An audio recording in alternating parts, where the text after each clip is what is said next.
Good afternoon, everyone.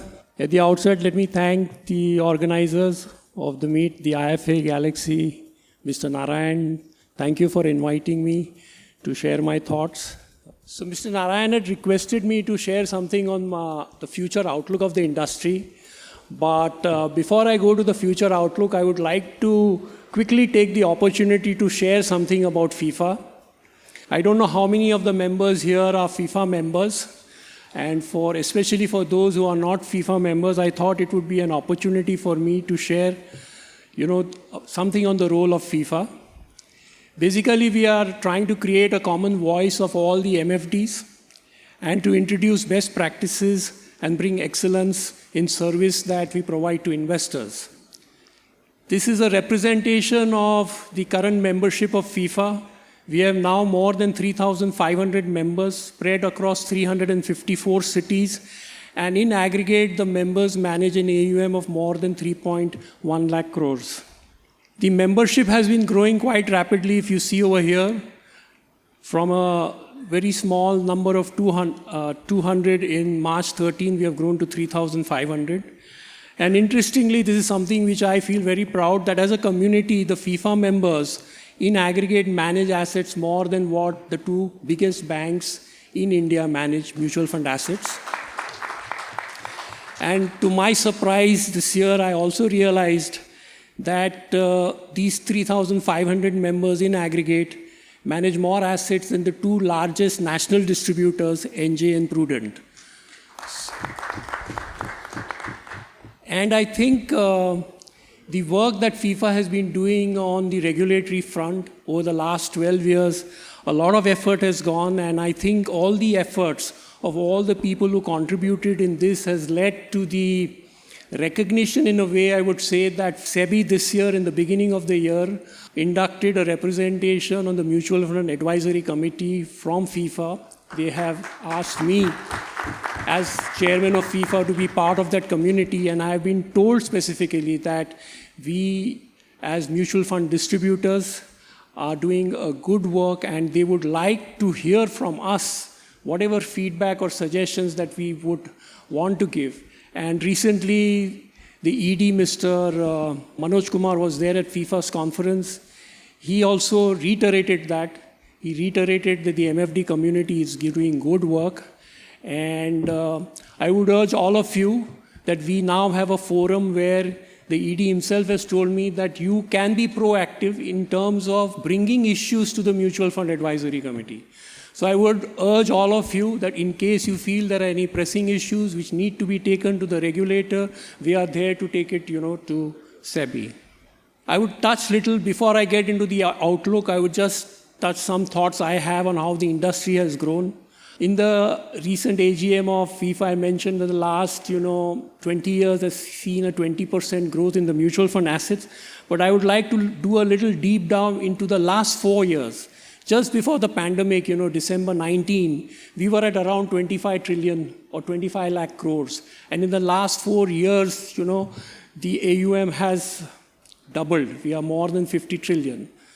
But interestingly, if you see where this growth has come, it has primarily come from equities, both active funds and passive funds. So if you see the growth, the equity assets, the active equity funds have grown at a pace of 31%. Passive funds have grown at a rate of 44%. Surprisingly, and the earlier speaker referred to that, banks are facing a threat and a lot of fixed deposits are being channelized into mutual funds. But somehow the data in terms of debt mutual funds does not see a shift from fixed deposits to debt mutual funds. Actually, the debt AUM has decreased in the last 4 years. This is very surprising, and this is something that we as advisors or distributors need to look at. I think it's quite dramatic that the debt AUM has declined in the last 4 years. The second point I want to point out is that if you see the last bar, which shows the growth from 25 trillion to 50 trillion, if you see the growth of 25 trillion has been contributed 17 trillion by mark-to-market. And that is the phenomena that we have over the last 4 years seen a phenomenal run in the equity markets. And that is what has contributed to the growth. And I think as a distribution community, we need to reflect as to how much effort we have done in terms of net sales. We have done good work. I think the industry over the last year has seen net sales in terms of exceeding 2 lakh crores, 2 trillion. And I think, but future growth, I don't think the future growth is going to come in that proportion by way of mark-to-market. We should be prepared for a lower growth in terms of the mark-to-market movement in the equity markets. And I think more effort needs to be done in terms of net sales, in terms of debt products. The other feature that I would just like to touch is on the contribution between the direct sales and the regular sales. Typically, you will see that direct sales is a large proportion in terms of the investment made by corporates. But if you see in terms of individuals, still a large proportion of individual sales happens or individual AUM is through mutual fund distributors or RIs. And out of the 50 trillion, almost 60% is through individuals. So the large portion of the pie is coming from individuals, not from corporates. So that's a greater opportunity for us. Another interesting statistics I would like to share is in terms of what business is happening through the regular channels. You will see that the MFD as a community accounts for 44% of the AUM, the largest amongst all the channels which are there. You have MFDs, you have banks, national distributors, and you have RIAs. MFDs account for 44% of the AUM. And interestingly, last year, the net sales, out of the net sales, 46% was contributed by mutual fund distributors. So I think it is, mutual fund distributors will continue to play a dominating role, I would say, in terms of the growth of the industry. The outlook, if one has to just do a simple match in terms of the outlook, I think over the last 4 years we have doubled, and I don't see any reason why in the next 4 years we should not double the AUM. What this means is that we are looking at an industry growth of 50 trillion, where we stand today. But mind you, I just want to connect with the earlier slide that I said. This 50 trillion is not going to come majority from mark-to-market. To my mind, the mark-to-market component will be only 50%, about 25 trillion. That means there has to be 25 trillion of net sales, which translates to about 5 to 6 trillion of net sales per year. Are we geared up for that? Are we taking efforts? Because the opportunity is there. But are we as a community taking efforts? If my AUM is 100 crores, am I looking at getting 50 crores or 100 crores of sales every year? That's the sort of opportunity which is there, but I think people are not doing that, frankly. I don't think we are geared up in terms of having net sales in the next 4 to 5 years of what is my AUM today. If my AUM is 100 crores, am I targeting 100 crores net sales? Mark-to-market is not in our control. What is in our control is the net sales. And I think a lot of effort, maybe it has been very easy to sell equity over the last 4 years. I think enough effort is not being made to sell debt. Debt as a product compared to bank deposits. Some of the key trends I would now come to quickly. I think 3 trends are driving the pace of growth, what we saw in the last 4 years, 31% and 44% in active and passive funds. One is the prosperity of the country, rising per capita income, and the rising per capita income and growth is widespread. We are seeing much faster growth, beyond the top 10 cities, beyond the top 20 cities, the growth is higher. Beyond the next, top 30 cities, the growth rates are much higher. Prosperity is spreading across the country, and that's what I think Chatty referred to is, geographical growth, That is one opportunity for all of us to increase the growth. Second is demography. I think we have a large number of young population coming into it. And pandemic has triggered a lot of youngsters I meet, and when I ask them, when did you get interested? People who are giving the NISM exam, I'm surprised. Most of them I find they got excited about joining an NISM when they started doing some stock market trading or dealing in mutual funds post-pandemic when they were shut at home, closed. So I think young population and the older population living longer, there's a greater need for savings. And the third, of course, is digitalization. Everybody knows that. But digitalization also brings competition and disruption. Disruption in terms of the evolving platforms, in terms of platforms offering, direct products, leading to disintermediation and pressure on margins. I think the industry has benefited in the change of asset mix post 2018. If you remember, in 2018, SEBI came with a sliding scale. It led to a reduction in TER. So as scale increased, industry had to pass on the benefits of scale. I think it is the change in asset mix that a large amount of sales happened on equity in the last 3 years, and the change of the asset mix for the industry, predominantly towards equity, has enabled the industry to retain its margins or maybe improve its margins. But I think that was one time. I think the product mix is not likely. Today, 80% of the AUM of the industry is almost into equity asset class. That might not continue, and therefore you could see further pressure on margins. So as I mentioned, some key trends. First is the investor profile is changing, more young investors. Second is investors need more holistic goal-based advice, and there is a need for more products and strategies. You're seeing the explosion into PMS, explosion into AIFs, explosion into digital assets. In USA, the first, the SEC has approved ETF for Bitcoins, and there is a huge inflow of this thing into that ETFs over there. Longevity is leading to a retirement wave. Are we prepared for that? Are we geared up to catch the retirement wave? Second is the transfer and transmission of wealth. The size of wealth which is going to get transmitted is humongous. Earlier, when as wealth was not there, large pool of assets were not getting transferred. Now you're going to see in the next decade huge amount of assets getting transferred from parents to the children. And are you geared up for that? Are you geared up to deal with the next generation? Secondly is the aging of advisors. A large number of advisors are getting older, and are you prepared for succession? Artificial intelligence, I think that's the buzzword. Are we geared up? Are we looking at how to use artificial intelligence in our own practice?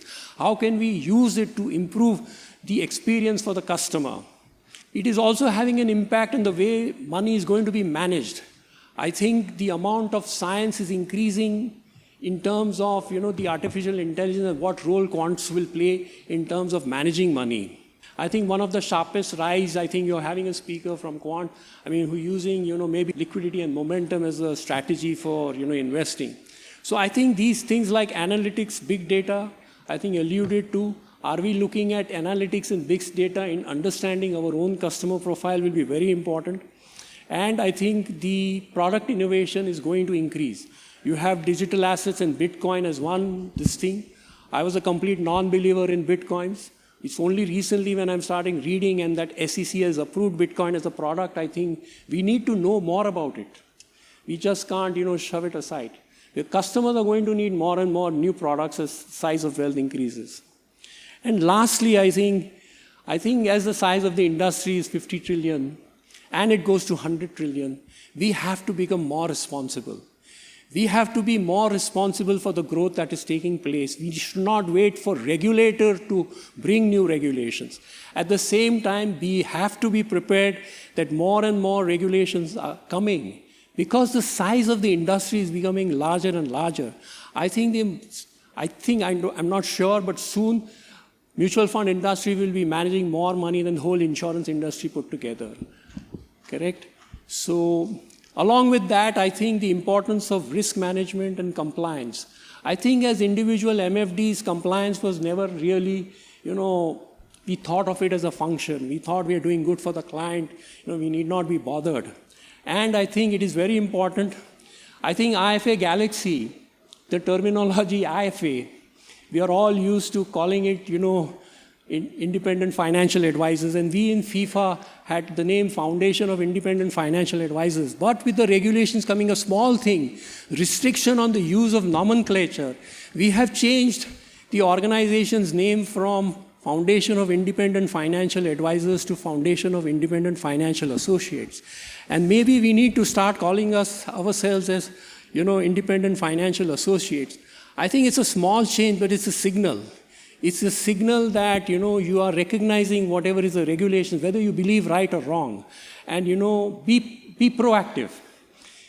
I already mentioned that new platforms are coming, and as a mutual fund distributor, we need to be aware there is a large number of SIPs happening. They are seeing, a large number of SIP numbers. A lot of that is coming to the fintech digital platforms. It's not that we are getting large numbers. So I think we have to be recognized where industry forces are driving, where is growth coming, and we need to start adopting some of those technologies and tools ourselves. And maybe, therefore, there will be a need for collaboration, partnership, consolidation. To put it in a different way, when I look back 20 years back when I started my career, I think there's a shift happening. I think it was, all about knowledge. I think moving knowledge, markets, and, sales and advice. But I think the trend is shifting towards we need to think about people, people's lives and wealth. From transactions to relationships, from commissions to fees, from velocity to longevity, from products to solution, from active to passive, and from alpha to beta. I think we are all chasing alpha, but maybe the customer doesn't want alpha, but maybe customer wants only beta. Can we at least give him the beta? In the chase of alpha, I think we as distributors sometimes even lose the beta. So please keep mindful of the fact that in the chase of alpha, don't miss the beta. And for MFDs, when I look over the last 20 years and I look at the next few years ahead, I think all the changing trends, the competitive pressures, the increased regulations, the greater need for risk management, I think, the way ahead is that we need to collaborate, we need to have partnerships, and we maybe need to consolidate ourselves. And last few thoughts, I think the way to remain relevant is to be excellent in whatever we do. And I would think that 3 points: build your knowledge skills, develop the right attitude, build bonds. I think very important, connect with the clients, deepen your engagement, become more responsible. And maybe I'll just play a video for the MFD community. 0 to 40 miles an hour in under a second. The fastest acceleration of any bird of prey. Short, rounded wings and a foot-long tail steer through dense forests with unparalleled agility. Yet even sheep can be outmaneuvered. Other, much smaller creatures here possess astonishing abilities that can defeat the phantom of the forest. With specialized eyesight adapted to low light, the chickadee is first to spot the airborne threat.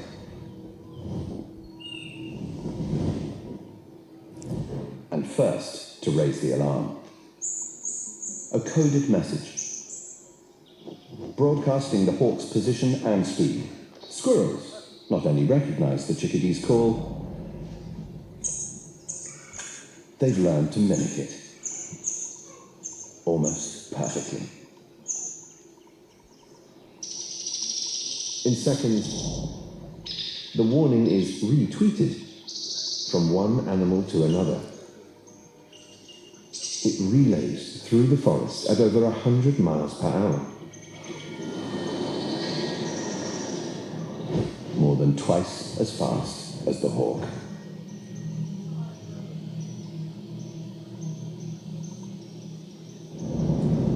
Message received, loud and clear. Enemy approaching, low and fast.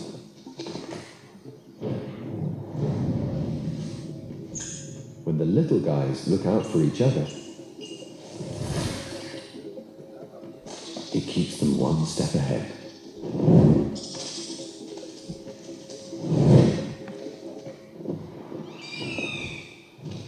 You don't have to be big and tough to survive. What you really need are friends. Welcome to the world of animal alliances, where creatures communicate and collaborate in wonderful ways. So I would say, Form the most unexpected partnerships. welcome to the world of FIFA. It stands for Friends of the IFA Community. Those who are not FIFA members, request you to please join up immediately. Thank you so much.